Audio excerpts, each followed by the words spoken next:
it. There we go. And now I'm going to go ahead and share my screen. And I'm going to pretty much just do like straight direct instruction here. So because we're recording, we won't do it question and answer. So probably if you would just mute your microphone, that would be good. And I have a little diggy dog down here at my feet, and he might interrupt us, but at least the birds and cats and fishes at your place won't, right? So, all right. One of the first things that I want you to know here is just how to manage your Google Drive. Make sure you know where you are, right? So I can see in the top right corner here that I'm actually logged in under my personal Gmail account, all right? And so I can change that by switching between my accounts. So you can click on your profile picture right there, and you can add an account. If you haven't done that on this browser, it already recognizes both my KT Teach account and my personal Gmail account. So I can pounce between those two. And we'll talk a little bit more about that in a moment, because Chrome likes to be sticky. It likes to recognize you with just one login. And so it likes to play tricks on you and kind of force you to do just the one login. And that can be frustrating at times. And we'll look at how to use an incognito window to overcome that challenge if you discover that you're having that challenge. But over here on this tab, I can see it looks a little different. And sure enough, it's fun to even put a totally different profile picture into Amy, the. I don't think we're seeing yours. We're not seeing your screen. Okay, well, thank you very much for letting me know, because I didn't click every button I was supposed to. And now you should. Okay, thank you. Good point. And so I think where I was is it might be a good idea for you to use a completely different profile picture for your KT Teach domain. Therefore, you can look right up there right away and say, oh, no, this is not the right one, and then switch your account to be the correct thing. So the breadcrumb trail that you should be able to see here is I'm in my drive, I'm in KT Teach, the KYTN teachers, and I'm in the teachers folder. So I've got this breadcrumb trail that shows me where I am, and it shows me who all this is shared with, okay? So the only people that should be editors of all the folders in our Kentucky 10 teacher area are Shelley and Matt and myself, and that indeed is what we have there. So we're not sharing anything outside of our domain that you need to worry about when you upload, let's just say, some peer feedback or something like that. There's no one else outside of our domain that will have access to that. And we'll talk a little bit more about that in a minute as well. Okay, and so as I go over here, I want to remind you just of how to open another tab, because I like to have everything organized and open on a tab. But first of all, you can hit that plus sign and bam, you're in a new tab right away that way. And then notice it opened in my Gmail account. And so I can now switch it to my Kentucky 10 account, my KT Teach account. And so now I can have as many tabs open as I'd like to have. The other thing that I think is important for you to know is how to open up an incognito window. Well, when would we need to do that, first of all? Okay, When would that be necessary?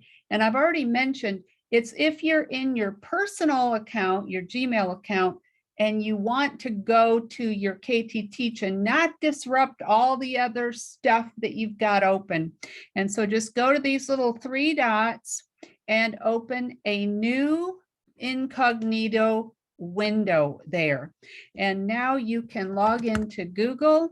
When I go to Google here, I can now just log in there, sign in, and it's incognito, so it's not automatically recognizing me. So I'm going to type in my KT Teach domain and email and open it from there. So that's a really good tip. And I know that this is a review for most of you, but in the event that one or two of you aren't aware of how to open an incognito window or why you might want to do that, it's useful information for us to have. So you also have these little drop downs, right? And these little drop downs are so good. I keep everything nicely organized by adding folders under the proper other folders, so that everything we have is neatly stored and organized in folders. Just like when I first started teaching and I had them all in crates and everything was, actually I started with those big old metal file cabinets, right? And when I would move from one school to another, I'd move 2 or 3 of those big old heavy file cabinets with all my papers. And when I left,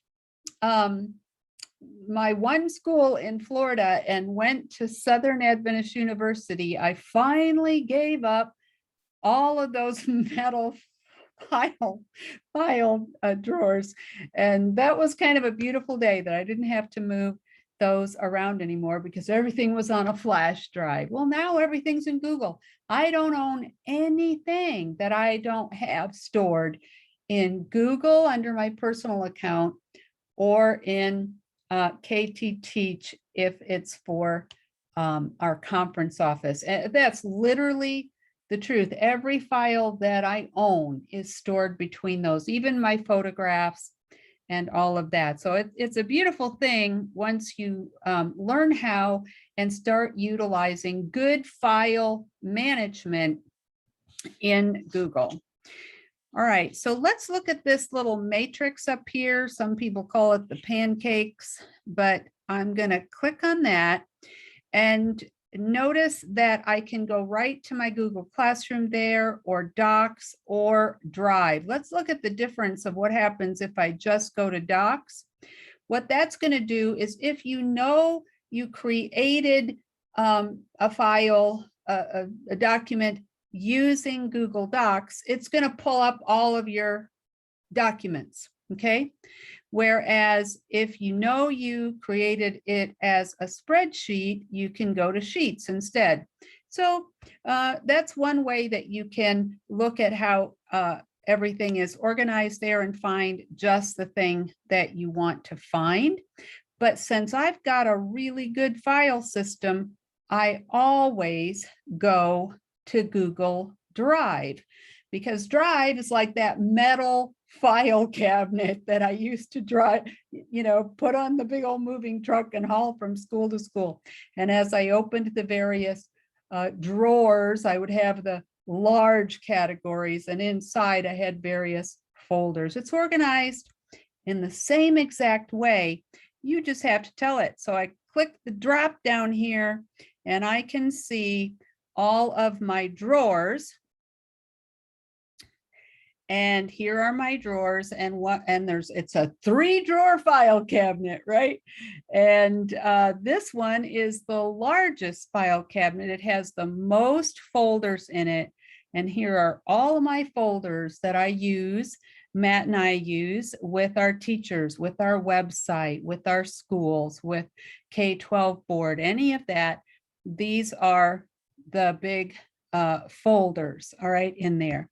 And inside of each of these, let's pick PD, for instance. I'll click the little arrows so we see the drop down. now Matt and I have a ton of other little subfolders in there, that the mentoring program, Singapore math, various topics we have in mind for professional development and so on. So enough about that, except if you want to open a new folder, create a brand new folder, everything is under new.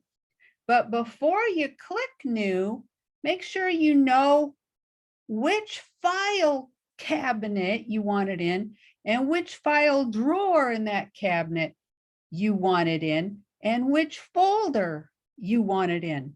So I want to make sure that I have created a folder for Sharon Lodge, for instance. So I'm going to go to my file cabinet that has the teacher drawer, and I'm going to open the teacher drawer. Here it is. And I'm going to look to see, and I scroll down to the S's, and voila, I don't have a Sharon Lodge. So now I know I'm in the right file cabinet, I'm in the right drawer of that cabinet, I'm in the right folder of that drawer, and I want to create a new folder for Sharon Lodge. Okay, so here I am. What I have clicked here is teachers, and I'm going to hit new folder, and I'm going to say Sharon Lodge, create. All right, and now it should be there because I had selected the right place.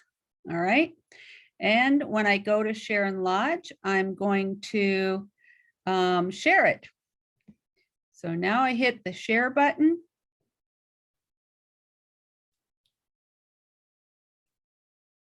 And we'll wait for while this slow internet chooses to speed up, catch up. And I will say Sharon Lodge right there. There she is. And I will let her be an editor because it's her folder. It's for her. Okay. And so she's an editor now, but if you didn't want her to be an editor, you just wanted to put some things in there for her to see, you would right click and change that to a viewer, or sometimes you can change it to a commenter, instead. So these are your three levels. Editor means they can do whatever they want with that.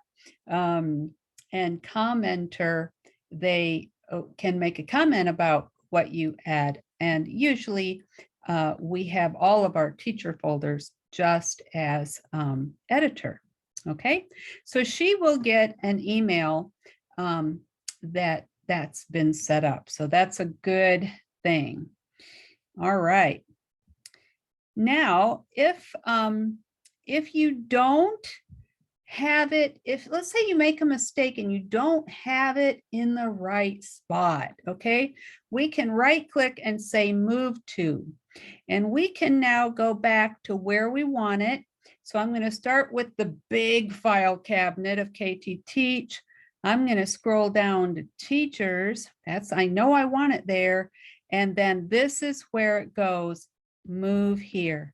So move. So your right click in any software is your best friend. It's going to pre-select for you all of the actions that you are likely going to want to need. So right click is just an awesome tool. So now I can look at my breadcrumb trail again, and I can see that I have it right this time. So I'm in my drive, KYTN teachers, in the teacher folder in that drawer.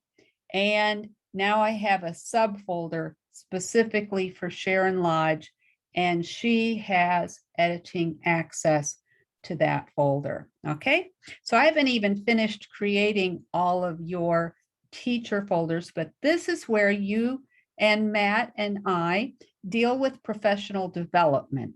Okay, so in fact, I'm probably getting out a little of order because I did create a cheat sheet for you to go back and reference, but if I get out of order a little bit, it's okay. I love just being myself, whatever pops in my brain. So I'm going to pick Matt Pacer. So this was from a year or two ago when he was doing professional development just like you, and now he does the professional development with each of you. So let's take a look at his peer evaluation here. It's totally safe. I didn't ask him for permission, but someone did peer evaluation, and it's very non-threatening is the whole purpose of the peer evaluation. It's so they can see the cool stuff you're doing in your classroom, and then you come visit them that same year and see the cool stuff they're doing, and you give each other those wonderful things. You share, 2 or 3 cool things that you observe, and then you give them maybe just one suggestion. If they notice one thing, maybe they're going to notice that little Susie is sitting in the back of the room playing on her cell phone, and you don't even know her cell phone is in the room. And they might say, hey, I noticed sitting, and observing the class that the child and da, da, da, da. You get my point. So they might give you just one suggestion that they notice, and that's what the peer evaluation does. But generally, we get amazing feedback from both the peer evaluator and the evaluated, or T. And it's a valuable experience that you enjoy. That's the point of that. But when that peer evaluator shares the document with you, you will put it into your teacher folder, and that's where Matt and I will make comments. So notice that I made comments here to Matt, and then he can dialogue back and forth with me a little bit about that. So we used Matt Pacer because he was the safe one to use, but no one else has access to your folder except yourself and Matt and myself. Okay, makes sense? Now, as we look along, I think it is useful to know that you can have various apps and extensions that you add to your little matrix here. And so if you scroll down, notice that it says more from Google Workplace Marketplace. So if you select that more button down at the bottom, that's one way you can do it. Then you can search for all kinds of other tools that you can add to, or apps that you can add to Google Chrome. Okay. And pretty much anything you want it to do, it can do. There's an app for that. Remember back when the iPads first became popular and there were actually songs, there's an app for that, about all the cool stuff. Like here's Easy Bib Generator. This is a really cool little app that is great for your students to use, and they can add their bibliography automatically to any paper that they create in Google. So probably from 5th grade right on up, it's a really good best practice to have Easy Bib and be teaching your students as they write papers to create their bibliography and to cite their sources. All right, so that's one that we might want to suggest. Okay, there's also Form Builder, for instance, and Kami, if you've not heard of it, is an absolutely fabulous app. It's not entirely free. There are free features, but you can mark up on PDFs. It's just a great app. I really strongly suggest. So those are apps. And the other thing that you have in Google Chrome are extensions. And the extensions are different in that they literally are little packages of software that attach to your Chrome browser. An example of an extension is this one, OneTab. Notice that I have a ton of tabs open here. If I click OneTab, it's going to condense all of them into just one. tab. And what's great about that is that I can now share with just one link. I can copy the link right up here and send that to you. Let's say that on this training, I had gone over, 13 different awesome sites for science class that you could use. And you're thinking, I don't want to miss all of these. And so you asked me at the end of our presentation, hey, what can you share all those links? With one tab, I've got them all right there. I can now send you the link and you will be able to click on any one of those pages that I had open. And then all I have to do at the top here is hit restore all, and bam, like magic, all of my tabs are back open once again without a problem. So I literally can't live without one tab. And that's an extension I totally recommend for you. I love Pinterest, so I happen to have Pinterest on there. But I try to keep my extensions very limited, folks, because especially if you have an older computer, your extensions take random access memory. They take RAM. And so it would slow your computer down if you don't have an excellent high-speed computer right now. If your processor is a little clunky and slow, you don't want to be adding extensions, and certainly not a ton of them. And so I keep my extensions limited. Now, once you've added an extension, you can also, manage your settings and various things here in Chrome and delete an extension if you find that it's slowing things down and you really don't use it like you thought you would. So that was enough to mention about extensions. All right, moving right along.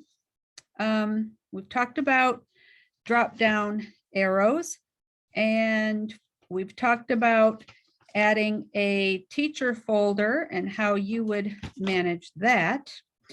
And so let's just say that you've got a new Google Doc here. I'm going to go to this tab because this is just docs. And let's just say I want to start a new blank document.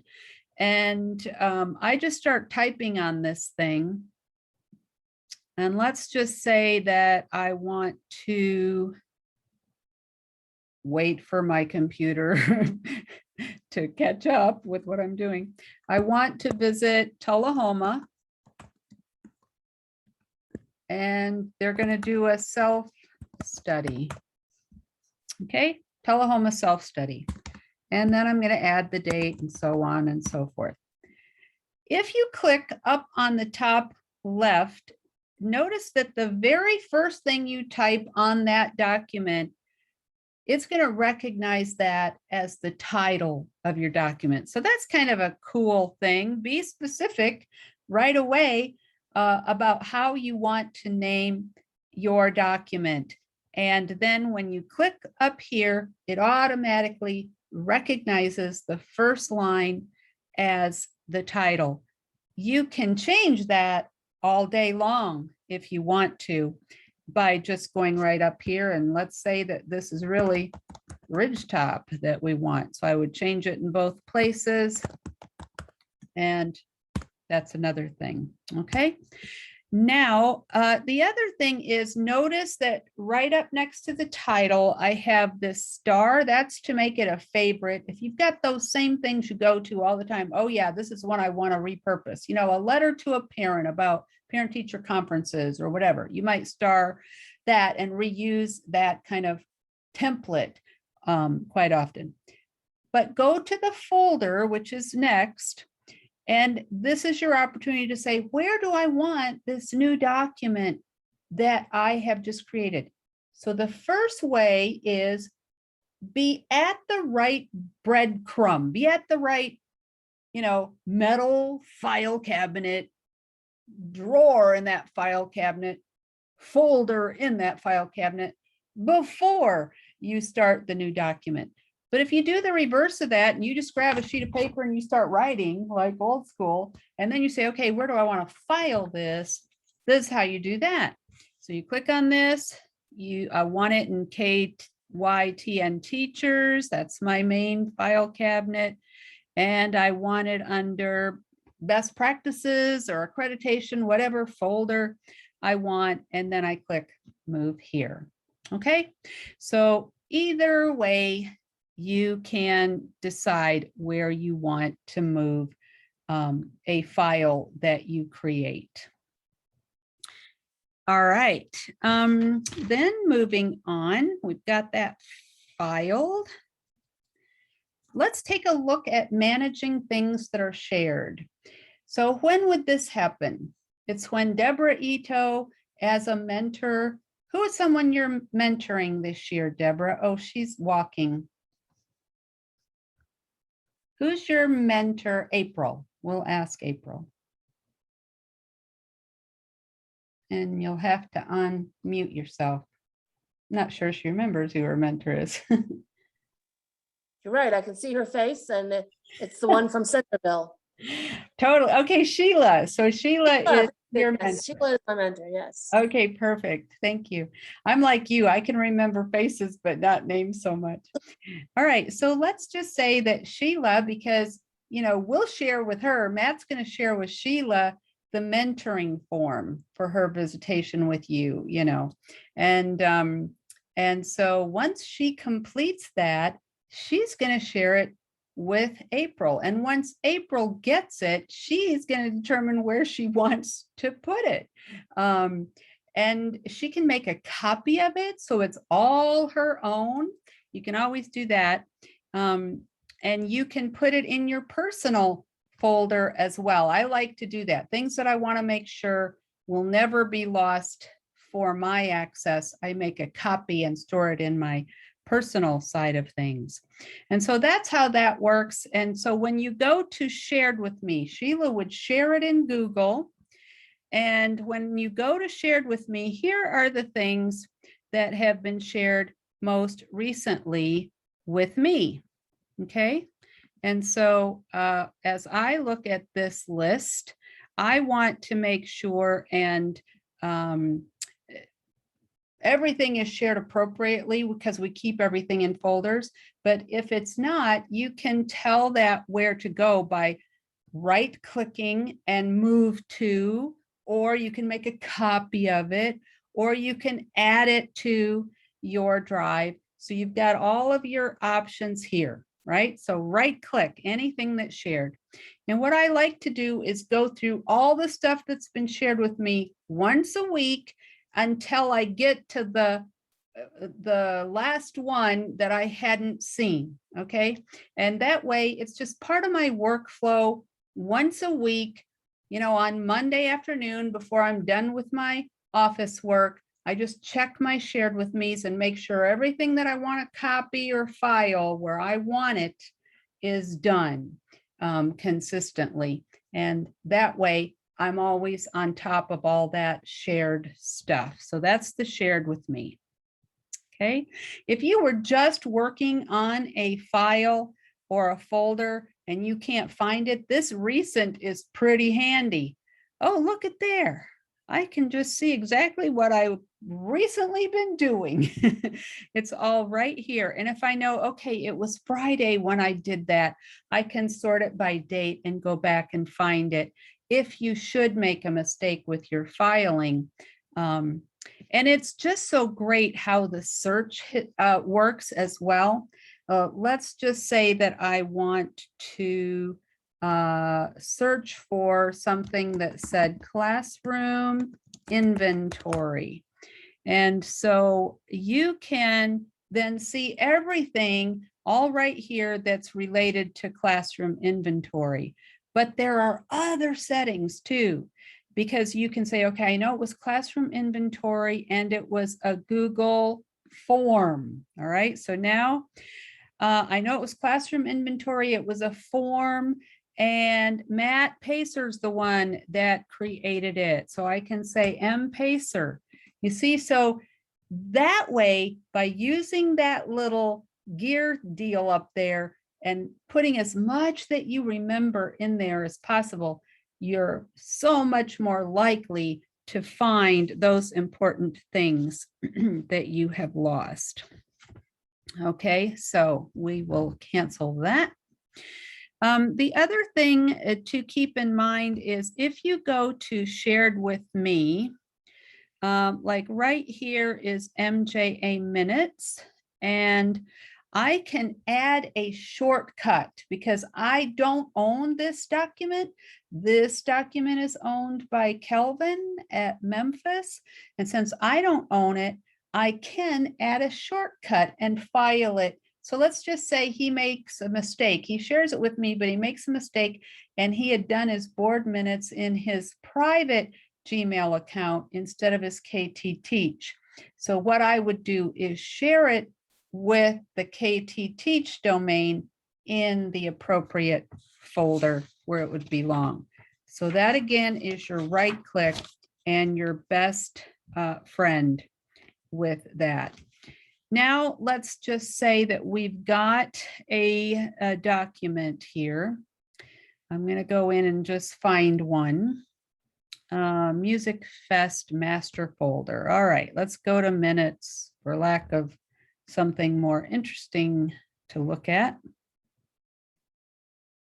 It's taking my computer just a minute to decide to cooperate. And it doesn't want to cooperate at all. Here we go. All right, Music Fest notes. Let's say that I want to share this with someone outside of our Google domain. And an example of this is Elaine Wills, that is the chairman of our music festival committee. She doesn't have a ktteach.me Gmail account like all of you do. And so when I need to share with her, then I'm going to have to share a link. I cannot share with her inside of our domain. I can only share with people, you know, like you. I can share with April. It recognizes April. I can share with Ashley. You get my point on all of that, but I can't share with Elaine Will. So when that happens, then I get a link. But look at this, change to anyone with the link. So when you get the link, you can click change and it gives you a number of options. Please be aware, click that little arrow there and we can either make it restricted, only people added can open it, or I can make it anyone with the link, okay? And so you can now copy that link and send that with anyone with the link.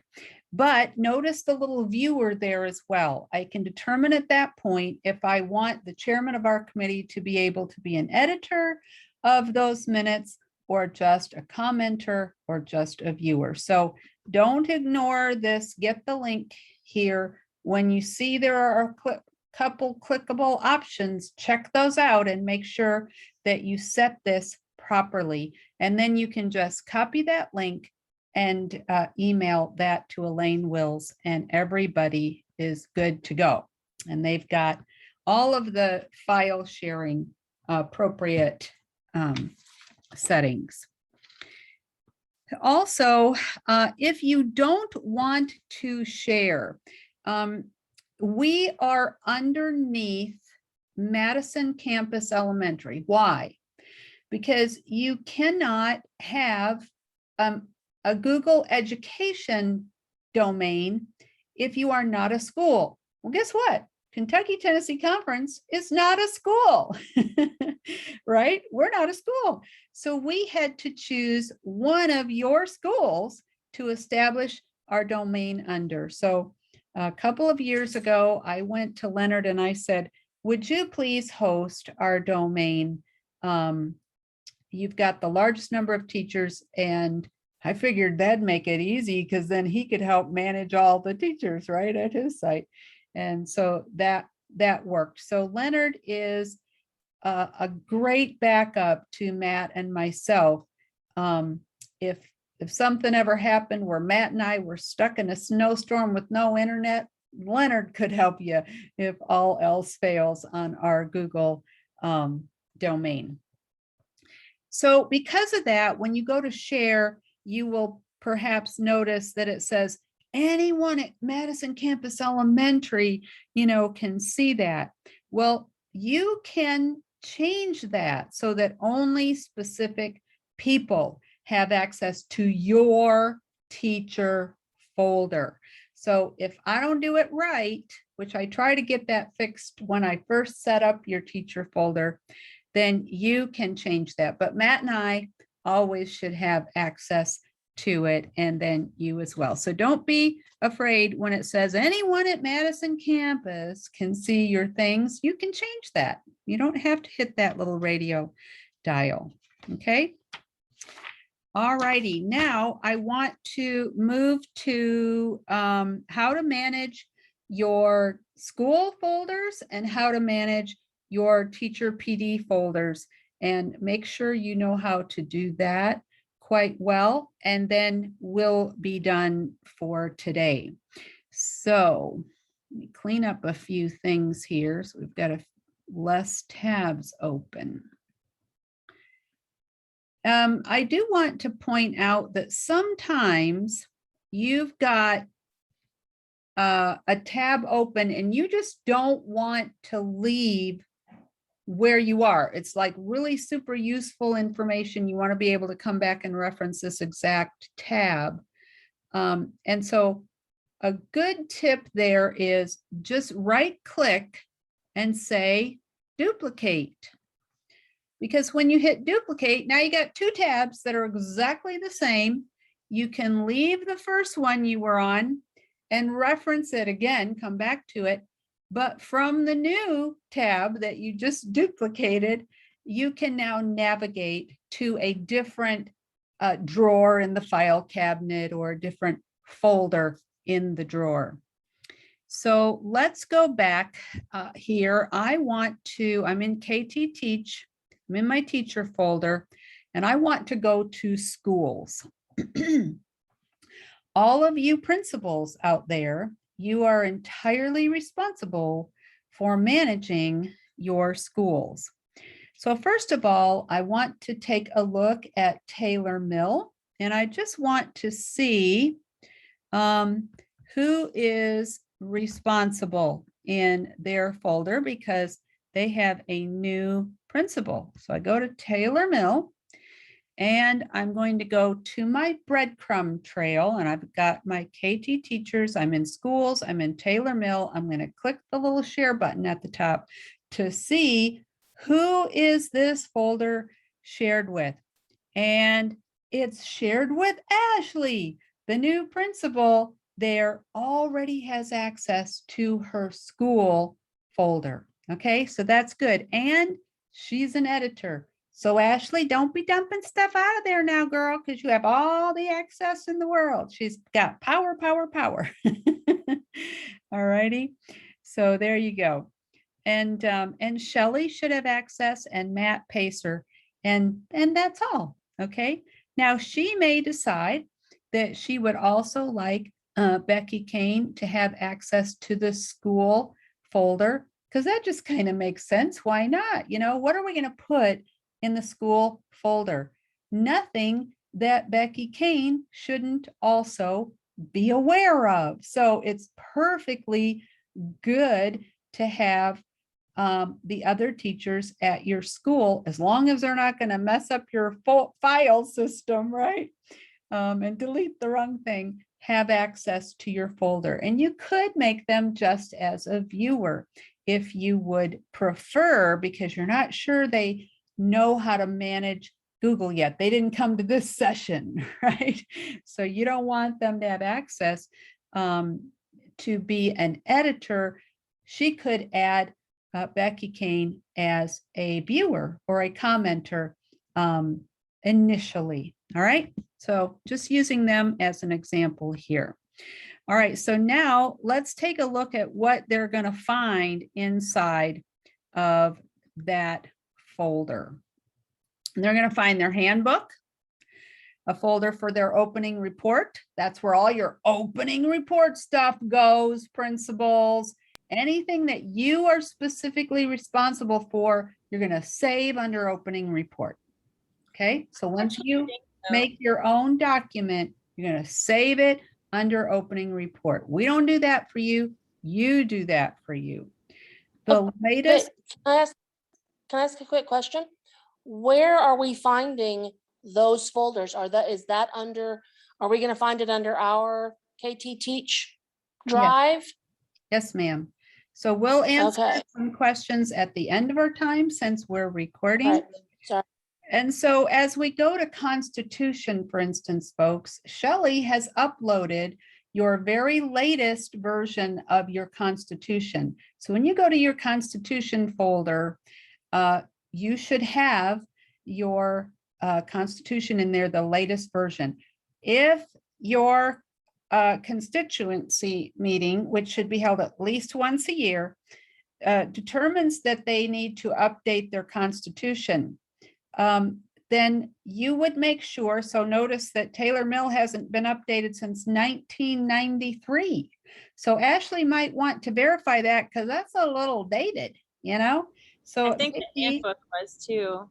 it may be that it's time to kind of refresh some of that, or it might be that it's just so good, it's all still relevant, but it's a little bit of a warning sign to us that perhaps we don't have the latest version or it hasn't been reviewed in quite some time. And so we will want to, as a best practice, recommend that Taylor Mill update their Constitution. Okay, so I'm going to go back here. This is the most important thing right now is opening report and board minutes. Okay, so let's look at opening report. And there's nothing in here right now because Ashley's going to make sure that all the principal stuff is in opening reports by next week sometime. And now let's look at board minutes. So there's probably not a single board minute in here right now for this year because they haven't met this year yet. That would be my guess. Or she doesn't know that she's got to upload her the board minutes into this folder. So every board, you are the secretary of your board. All of you as principals are the secretary of your board. It is your responsibility to take the minutes unless you assign a recording secretary. It's your responsibility to make sure the minutes are accurate, to share them out with the board, then to have them voted, and then to make sure we have a copy of your minutes. And we look at these because if there's something that perhaps your board misunderstands and maybe one of your motions is out of policy, we need to know that. And we need to work with you on that. If, like Lexington did, you want to change your name from Lexington Junior Academy to Lexington Adventist Academy, that's a permanent record demonstrating that that motion took place. And then we push that forward to the Conference Association and to the Southern Union, you see, so that everything gets corrected. And that was a little bit of a process, wasn't it, Deborah? That took us a little while. That's not easy to change the name of a school. Not an easy thing, but your board minutes are critical in that process to verify all of that good information. So you're going to put those board minutes in there. Now, I want to tell you, let's take a look at one of our schools. Let's just pull up one. Let's just pull up Memphis. I've mentioned Memphis already today, so let's just pull it up. I don't think Kelvin's here, and we can see how, you know, how good he is at uploading his board minutes, right? Let's find out. All right, so I'm going to go to Memphis, and I'm going to go to board minutes. And I'm going to wait for my internet to be sluggish. And then, oh, wow, look here. they had a meeting on July 22, and he's already got those minutes there, and I can pull up those minutes and make comments on them, and life is great. He's doing a very good job of faithfully uploading all of their board minutes responsibly and on time. So good job, Kelvin. Please don't share them with us as a link in an email. You put them in your folder. Okay, that's what your job is to do with these. So that way we've got that record right inside of KT Teach. You put them in your folder, and that's your job as principals. It's not anybody else's job. It's your job to make sure that that gets done. Okay, so if you need specific help with that, Shelley or myself or Matt can certainly help you that first time or two.